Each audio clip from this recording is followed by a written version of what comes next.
semua orang pun berempat ini menyaksikan cahaya. Assalamualaikum warahmatullahi wabarakatuh.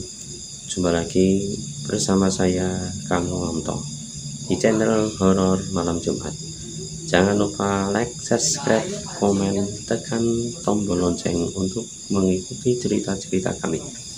Bagi teman-teman yang senantiasa mendengarkan cerita-cerita kami, saya doakan semoga panjang umur, dilimpah gandakan rezekinya, diberi kesehatan. Allahumma amin. Pada kesempatan malam ini, saya akan menceritakan tentang kisah yang dialami oleh saudara saya. Pada saat itu teman saya main ke rumah saya bercerita tentang pengalaman mistisnya ketika ronda. Pak Hendri merupakan warga Solo yang mana ia ditugaskan di Pekalongan, dan Pak Subur itu merupakan warga dari Pekalongan asli. Pada saat itu bapak-bapak ini merupakan warga baru yang menetap di perumahan. Perumahan tersebut masih perumahan yang masih baru, bahkan di situ masih dihuni satu RT saja.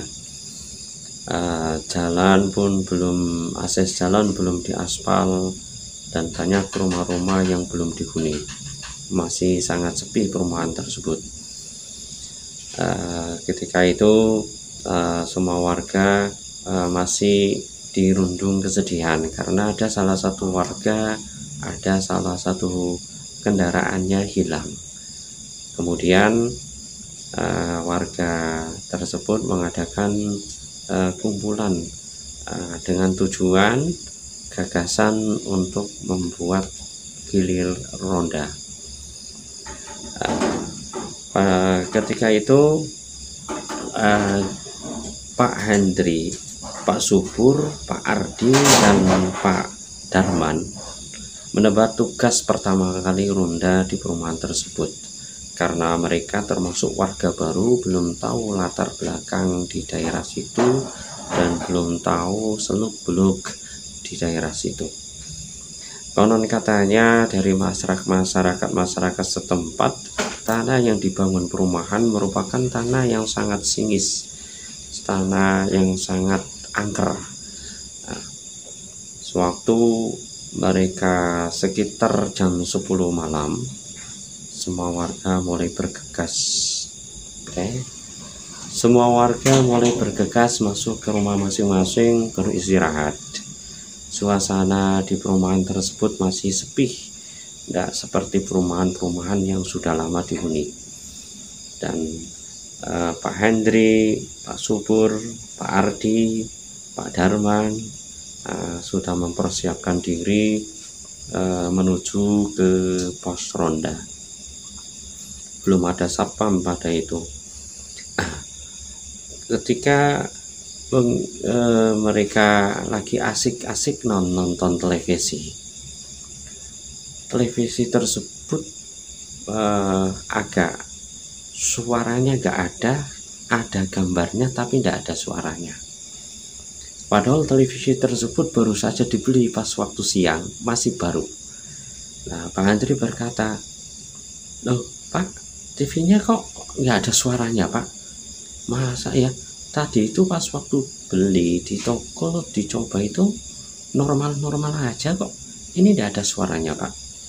Lalu Pak Arti ngomong gini, masa sih, coba apa mungkin ada kabel yang salah.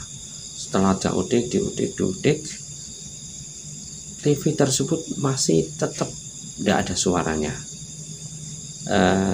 Tidak lama kemudian ada suara-suara yang agak aneh. Suara burung gagak berbunyi kak, dan aroma pun sudah mulai agak mencekam.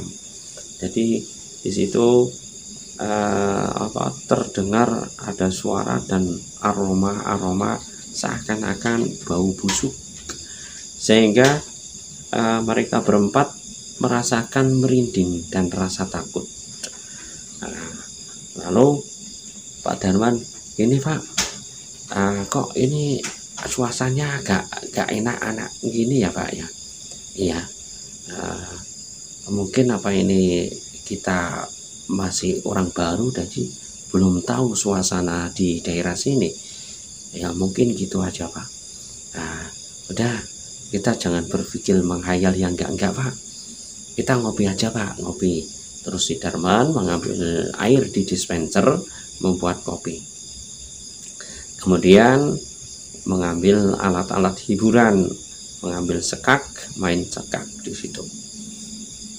Ketika mereka main sekak, seraya sambil bercanda gurau, bercerita dari pengalaman masing-masing di kampung masing-masing. Enggak lama kemudian Pak Hendri melihat dari pojok perumahan yang masih banyak alat konstruksi di situ, ada seakan-akan ada seseorang yang memandangi rombongan yang ada di pos ronda. Padahal di situ rumah-rumah yang di situ itu belum dihuni seseorang pun, sehingga dia penuh dengan rasa penasaran, berdiri menghampiri sosok tersebut. Setelah ia berjalan, tepat di belakang rumah yang masih kosong tersebut, orang tersebut hilang. Ia sambil celingak-celinguk ke kanan ke kiri, dia merasa sudah aman, tidak ada seseorang pun di situ.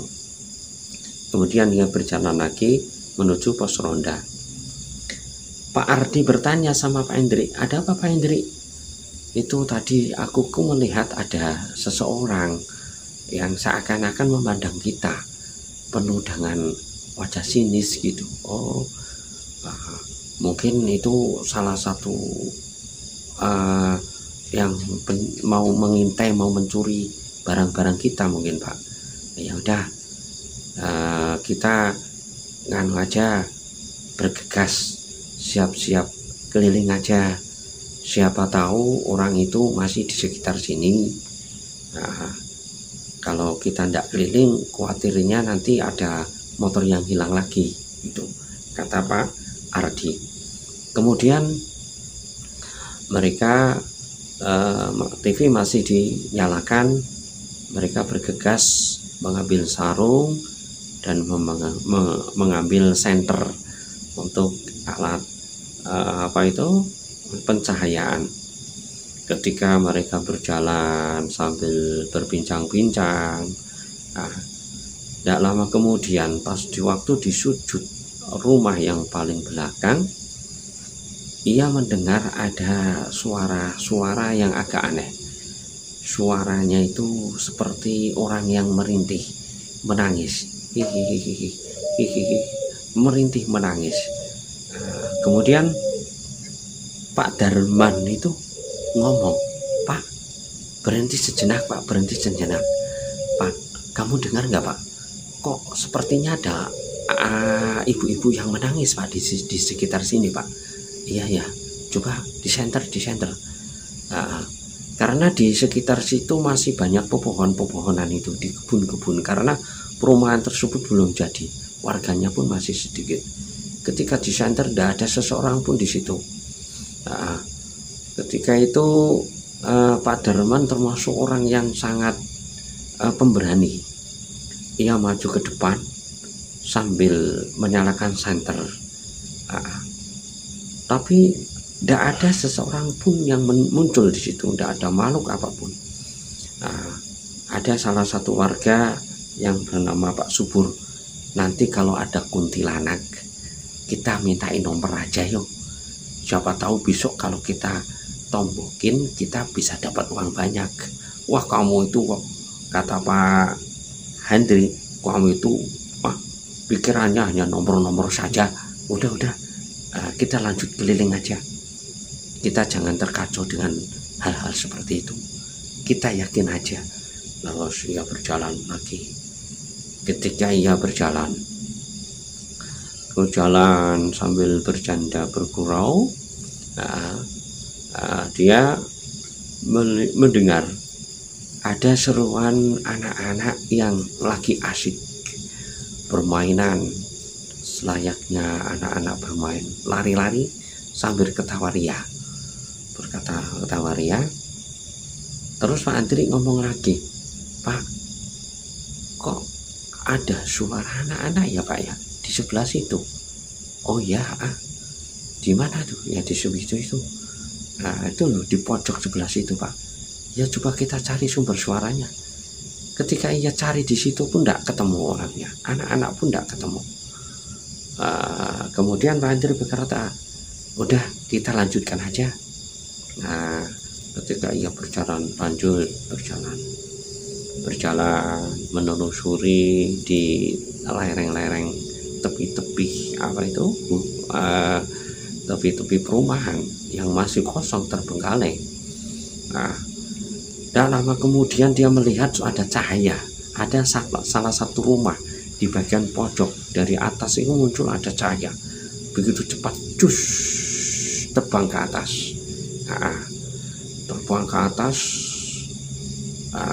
Semua orang pun berempat ini menyaksikan cahaya tersebut terbang begitu cepat.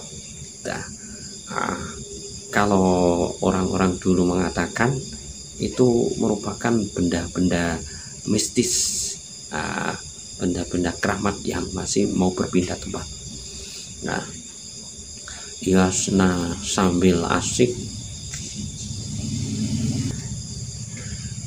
sambil asik menikmati pemandangan yang sangat aneh itu. Jarang mereka itu melihat hal-hal tersebut. Kemudian gak lama kemudian benda tersebut hilang, masuk di kebun-kebun yang masih banyak pepohonan yang rindang. Lalu ia memutuskan keliling lagi di area perumahan. Ketika ia keliling sambil menyanteri ke sana kemari di semak-semak yang masih penuh dengan pohon-pohon itu, di situ sambil berjalan, Pak Subur berkata, ternyata kuntilanaknya tidak keluar. Kalau keluar saya mintain nomornya, gitu kata Pak Subur. Siapa tahu bisa dapat uang banyak kalau mau ngasih nomor gitu. Ya berjalan lagi berkeliling. Tidak lama kemudian si Pak Darman ini mendengar anak-anak kecil bermain lagi. Bermain layaknya anak-anak masih bercanda gurau sambil ketawa berlari-lari. Karena Pak Darman ini merupakan sosok bapak-bapak yang pemberani. Ia keluar dari rombongan tersebut mencari suara yang begitu nyaring. Dicari sumber suara tersebut. Ia berjalan sendiri tanpa sadar ia masuk di kebun-kebun yang begitu gelap. Dia dengan membawa senter mencari sumber suara tersebut. Bapak-bapak yang tiga ini kebingungan. Loh, Pak Darman kok nggak ada Pak Hendri? Iya lari kemana ya? Kok tak bilang-bilang karo kalau mau kencing atau gimana kok nggak bilang-bilang Pak Darman ya. Terus Pak Subur ngomong, wah ini Pak Darman ngaco nih Pak Darman. Apa Pak Darman dibawa sama dipaman makhluk dari sini? Wah enggak, kata Pak Ardi, kamu itu sukanya pikirannya ngaco Pak. Kemudian ayo kita cari Pak Darmannya kemana. Setelah di center dicari, Pak Hendri melihat ada cahaya. Ayo coba ikuti, siapa tahu dia Pak Darman. Dia mengikuti jejak santer tersebut, masuk ke semak-semak kebun. Setelah ia berjalan menuju ke semak-semak kebun, ternyata yang membawa santer tersebut Pak Darman. Lalu Pak Hendri ngomong, Pak Darman kok kamu kelilingnya di sini Pak Darman? Kan rumahnya di sana. Nggak, saya ini masih mencari sumber suara. Tadi saya mendengar ada anak-anak yang sedang bermain. Dengan rasa penasaran aku ingin lihat sosok tersebut seperti apa gitu. Nah, coba kita senterin aja, kita cari. Terus Pak Ardi itu ngomong, masa sih aku nggak dengar apa-apa kok. Nah, terus Pak Darman, coba kita dengarkan sejenak. Kamu dengar nggak? Lah, oh ya, aku dengar. Di situ kelihatannya, di situ suaranya nyaring banget di situ. Kemudian berempat ini memutuskan mencari sumber suara anak-anak yang masih bermain-main. Karena dia merupakan warga yang masih baru, belum tahu di daerah situ. Ternyata tidak jauh dari situ itu ada sungai kecil. Setelah disenter, di situ menemukan anak-anak kecil. Ada anak 10 masih bermain katak. Bermain katak, diambil terus dilepas lagi, yang satunya masih bermain kepiting kecil ya. Dia masih bermain-main di situ. Lalu dengan rasa penasaran ia mendekati anak-anak yang masih bermain. Tidak lama kemudian Pak Andri ngomong, masa sih malam-malam begini jam 1 kok ada anak-anak bermain-main? Ini bukan manusia nih. Ini tuyul nih pasti nih. Ya, mungkin ini tuyul. Ayo kita coba dekat-dekat ke situ. Setelah ia semakin mendekat, anak-anak tersebut terkena cahaya senter, hilang semuanya. Sehingga mereka semua agak kebingungan dan rasa takutnya semakin mendalam. Gak lama kemudian terciumlah bau aroma agak amis-amis gitu. Amis-amis begitu. Lalu Pak Subur ngomong, Pak, ini kok baunya agak aneh ya Pak? Agak amis-amis gitu Pak. Iya. Kamu merasakan gak Pak Andi? Ya, saya juga merasakan. Lalu mereka semua, Pak Darman ngomong, ayo kita kembali aja yuk. Kalau kita nelusurin gini terus, kalau tempat kita ada pencuri gimana? Kita nanti yang kena disalahkan masyarakat. Ayo kita kembali aja. Mereka berempat memutuskan mau kembali. Ternyata ia menelusuri suara tersebut itu sudah jauh dari perumahan, hingga sekitar ada 200 meteran lebih gitu, melewati di kebun-kebun yang penuh dengan pohon rindang tersebut. Ia berjalan penuh dengan rasa takut. Yang tadinya nggak takut jadi takut. Bulu kidik pun semakin merinding banget. Detak jantung semakin berdetak begitu kencang. Setelah melangkah sekitar 100 langkah, ia menjumpai pohon yang begitu rindang dan begitu besar. Seakan-akan ia lupa arah jalan pulang ke arah perumahan. Lalu Pak Hendri ngomong, Pak, ini jalannya benar enggak sih Pak? Wah, ini kita tersesat kelihatannya. Ini tersesat, enggak seperti jalan yang tadi kita lintasi nih. Iya, ini tersesat kita ini. Aduh, gimana nih Pak? Nah, udah, ini kita aja, tarik nafas sambil berdoa. Siapa tahu Allah menunjukkan jalan yang benar. Kemudian ia duduk sambil bawa rokok, dia ngerokok, tarik nafas sambil berdoa di dalam hati masing-masing. Yang lama kemudian dia bangun. Pak Subur ngomong, ayo kita lanjutkan aja yuk perjalanannya. Tuh di daerah sana itu kelihatan ada cahayanya, mungkin itu perumahan kita. Lalu dia berjalan lagi. Gak lama kemudian ketika ia berjalan, dari pohon yang besar itu nampaklah sosok makhluk memakai baju hitam dengan wajah yang tidak kelihatan, rambutnya panjang, berterbang dengan begitu cepat, set gitu, sehingga mereka berempat kaget melihatnya. Dan Pak Subur ngomong, waduh, itu makhluk apa atau makhluk apa Pak? Makhluk apa? Burung atau apa itu Pak? Wah, sangat mengerikan Pak itu Pak. Tidak kelihatan wajahnya Pak. Nah, dan Pak Ardi itu sosok manusia yang ketakutan.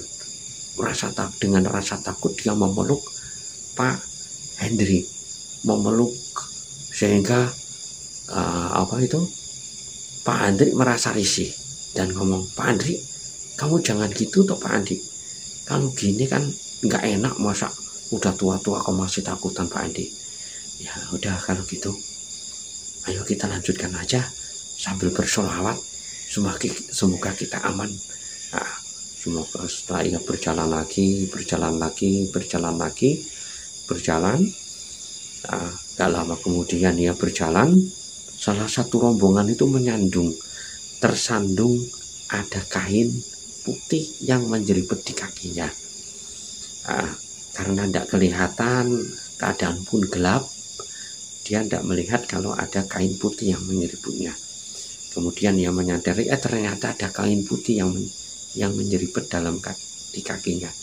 Ia dengan rasa terkejut dan kaget loncat dia. Wah, ada apa Pak? Ini Pak, ada kain putih di situ Pak. Masa sih Pak? Ketika ia di center, kain tersebut tidak ada. Kemudian ia melanjutkan perjalanan lagi. Alhamdulillah, mereka rombongan keempat sampailah di perumahan. Dan ia melanjutkan keliling lagi di perumahan. Tanpa terasa ia melihat HP, jam sudah menunjukkan jam 2:30. Jadi ia selama perjalanan dari kebun menuju ke rumah itu ternyata sangatlah jauh karena ia tersesat.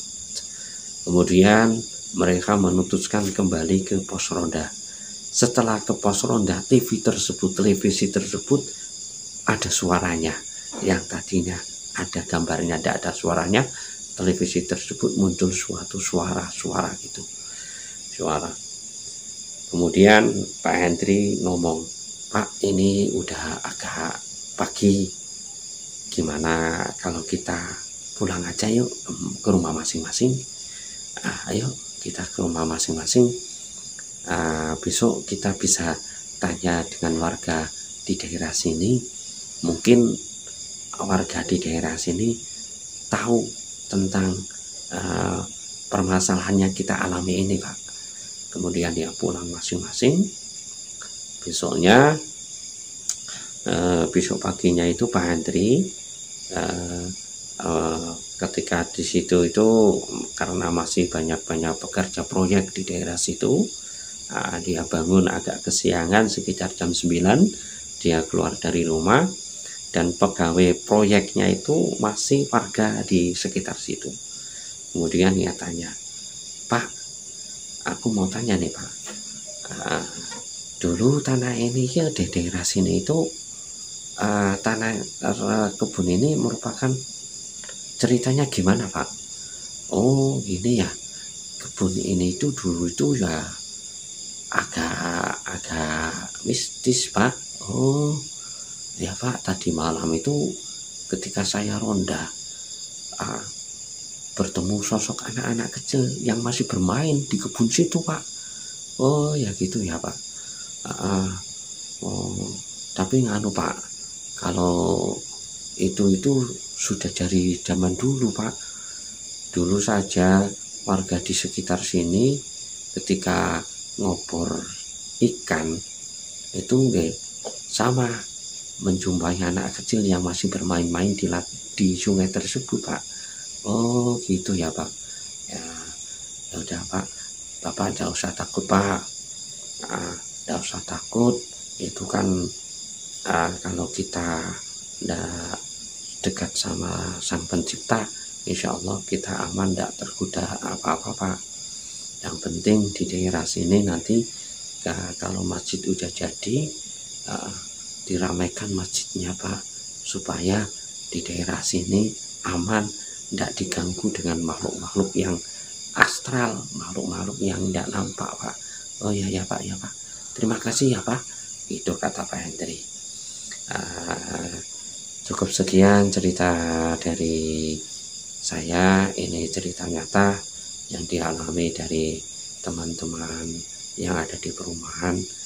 Semoga ini bisa jadi motivasi bila kita senantiasa ingat pada Sang Pencipta, sering di daerah situ sering buat ngaji, di daerah situ sering dibuat zikir, insya Allah di daerah situ aman dari segalanya.